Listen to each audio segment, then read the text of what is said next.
Hi and Assalamualaikum. I am Qistina and I am from SMK Seri Medan, and today I would like to talk about progress, not perfection. During this time of the movement control order due to the coronavirus outbreak, I have seen many posts circulating online regarding the things that I could do to occupy my free time.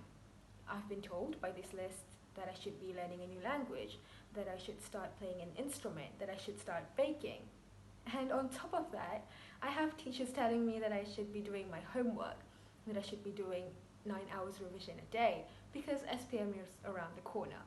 So this constant telling of what I should do during my free time because of the MCO, I cannot help but to feel anxious and overwhelmed.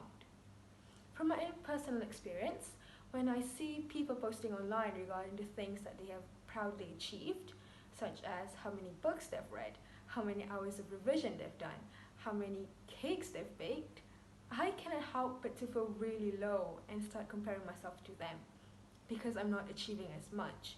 For example, there's this person that I follow on Instagram. She's been studying for an average of 9 hours a day. And me, on the other hand, I'm only studying for 2 hours a day despite having the same 24 hours as her. So, I know that a lot of us can relate to that feeling of not being productive and not achieving enough. But I'm here to remind you that you need to give yourself a break. That it's okay for you to be working according to your own time frame and according to your own pace. Because this MCO is not some productivity contest. By pressuring and pushing yourself to do more and more and more and comparing yourself to others, you're going to end up breaking down and failing at achieving your goals. So, how do we become more productive, more progressive, without comparing ourselves to others and without feeling really bad that we're not achieving as much as other people? Step number one is that you should acknowledge your lack of productivity. Maybe the only thing that you did today was to stay in bed and watch a couple of movies, or you've gained a couple of pounds and you're not doing the exercises that you've planned. But it's okay.